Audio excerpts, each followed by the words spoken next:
দেখো বন্ধুরা, বেসন আর চপ, এই চপ আমি ছাড়তে শুরু করছি।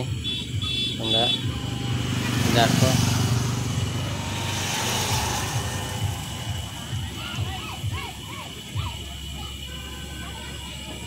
তেল গরম হয়ে গেছে যেহেতু আমি চপগুলো ছাড়ছি একের পর এক।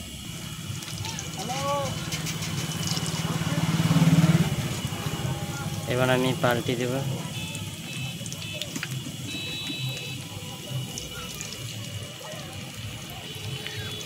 চপগুলো লাল লাল ভাজা হয়ে যাচ্ছে। তেলটা যেহেতু আমার গরম হয়ে গেছে, অনেকটা হিট হয়ে গেছে। আর চপ যেহেতু ভাজলে তাড়াতাড়ি গরম তেলে ভাজতে হবে। দেখতে পেয়েছো?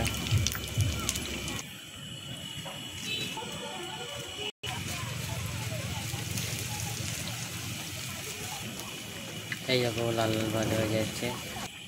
এই দেখো লাল লাল ভাজা হয়ে গেছে, এবার নামাবো। খুবই লোভনীয় খাবার। পকোড়ার জন্য আলু মাখা হচ্ছে। এবার পান্না আলু মাখছে, এগুলো হয়ে গেছে। তা প্লিজ তোমরা তাড়াতাড়ি চলে আসো, খাবার রেডি হয়ে গেছে আমার দোকানে। খাবার তাড়াতাড়ি চলে আসো, ঠিক আছে? কমেন্ট করে জানাবে যারা যারা খেতে চাও।